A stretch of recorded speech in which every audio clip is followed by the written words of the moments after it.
What's up, fam? Dr. O here, and I've been, reflecting like a lot of people have on what happened with Jamie Foxx and his posts about fake friends and Jesus and so on and so forth, and the backlash, and how Jennifer Anderson completely sold him out by reposting what he said and calling it anti-Semitic after she got called out. But I knew, and I don't know Jamie Foxx personally, but I had a feeling that just everything I've seen about the man over the years, that he was definitely going to come out and apologize for miscommunication about that.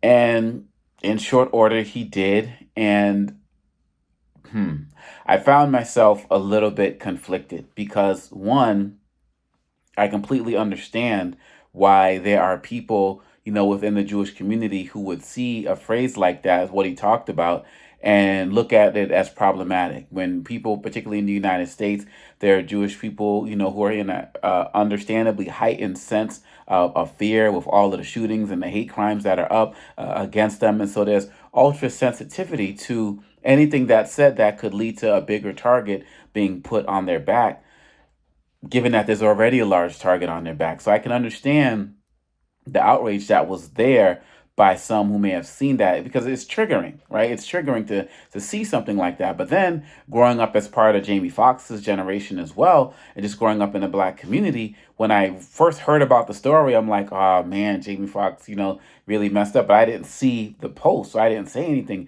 Then when I saw the post, I completely understood where he was coming from, because the whole idea of Jesus and people turning on him in the black community, that's also legendary. That's also a conversation. That's also something that we've always talked about in the hood. And I can't think of a single person who ever connected that to Jewish people in any type of anti-Semitic way. The whole idea about, just Jesus being betrayed is something that is talked about often in the black community. It's in the hip hop songs. Nas's "You Can Hate Me Now," and he's talking about, being crucified. And when we watched that video, no one ever thought, oh my gosh, this is what the Jews did. This is what the Jews did. And so in the black community, in the hip hop community, don't get me wrong. Of course, there are black people who don't like Jewish people, just like there are Jewish people who don't like black people. So, nothing is a monolith. But the idea for black people of using Jesus as a metaphor for people turning on you, that has always been there within the black community.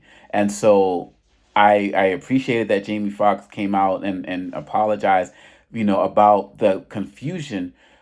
But the question becomes, where do we go from here? Greenblatt with ADL, accepted the apology and the like. But where is the time that's going to be made for conversations, for courageous conversations, for us to be able to build understanding about each other? Because we know that across the board, across all groups, outrage is an industry right now. People get paid for the more outrageous they can be in terms of how they want to destroy somebody's career and make sure that they don't get this or make sure that they don't get that. I mean, Jamie Foxx was dealing with a near-death experience and a so-called friend selling information about him. So, we could understand, why there's anger and frustration there. And so, but people wanted to go and tie it to the fact that he did slow jams with Kanye way back in 2004 and other collaborations that they had. And they wanted to completely, connect him to Kanye. And I'm sure people were trying to liken him to Kyrie as well.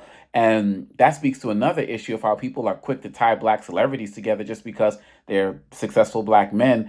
I mean, Jamie Foxx has done movies and collaborations with people who are Jewish and has Jewish friends in Hollywood and the like. So I didn't see people who were part of the outrage industry realizing that this was not that, as it relates to the things that Kanye said and did that were very anti-Semitic. And so I feel like even if people quote unquote accept Jamie's apology, and many black people like he didn't need to apologize at all, there are lessons lost that we can take from this.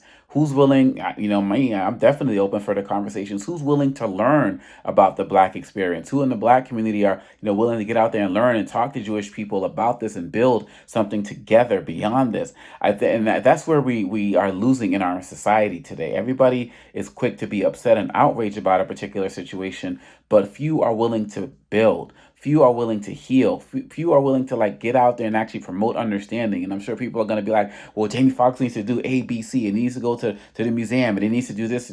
I don't think any of that is necessary, in this situation, because we know where he's coming from. And I'm not saying that Jewish people don't have a right to be upset. I understand that. But in a situation like Jamie Foxx's, who's never had a history of anti-Semitism, who has never doubled down on anything that might be looked at as offensive, where are the conversations that can be had to build as a community? Because I'm sure he clearly gets it now, and based on people's responses. And so, really, at the end of the day, with everything that's going on, hate crimes on the rise against everybody, Black people being number one as it relates to continued hate crimes in this country, we need to work to have the conversations. The reason I wrote Lies About Black People, How to Combat Racist Stereotypes and Why It Matters, is because I wanted to encourage, these conversations, for us to get out of our biases, to get out of these, our tribes, to get out of our spots and really start to build together. And so there's a lot of learning that can come from what Jamie Foxx posted and what he said.